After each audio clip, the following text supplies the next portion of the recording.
టీడీపీకి బీసీ వర్గాలే అండగా నిలిచాయని మంత్రి మండిపల్లి రాంప్రసాద్ రెడ్డి అన్నారు. అన్నమయ్య జిల్లా రాయచోటిలో జాతీయ బీసీ సంక్షేమ సంఘం సమావేశానికి ముఖ్య అతిథిగా మంత్రి హాజరయ్యారు. బీసీ సామాజిక వర్గాలకు తమ ప్రభుత్వంలో తప్పకుండా ప్రాధాన్యత ఉంటుందని తెలియజేశారు. మార్కెట్ కమిటీలు, దేవస్థానం కమిటీల్లో బీసీలకు ప్రభుత్వం ప్రాధాన్యత ఇచ్చిందని పేర్కొన్నారు. ఇక రాయచోటి, లక్కిరెడ్డిపల్లి మార్కెట్ కమిటీలలో ఒక చైర్మన్ పదవిని బీసీలకు వచ్చేలా ప్రయత్నం చేస్తారని హామీ ఇచ్చారు. రాష్ట్రంలో బీసీలు అంటే వెనుకబడిన వర్గాలు కాదని, బ్యాక్ బోన్ వర్గాలుగా మారాయని మంత్రి మండిపల్లి రాంప్రసాద్ స్పష్టం చేశారు. ఈ నియోజకవర్గంలో బలంగా ఉన్న బీసీ కులాలకు తప్పకుండా ప్రాధాన్యత ఉంటుంది.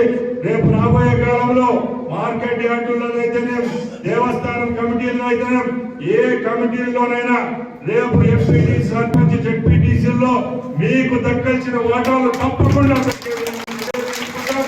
అతి త్వరలోనే రాయచోటి అలాగే లక్కిరెడ్డిపల్లి మార్కెట్ యార్డులు ఉన్నాయి.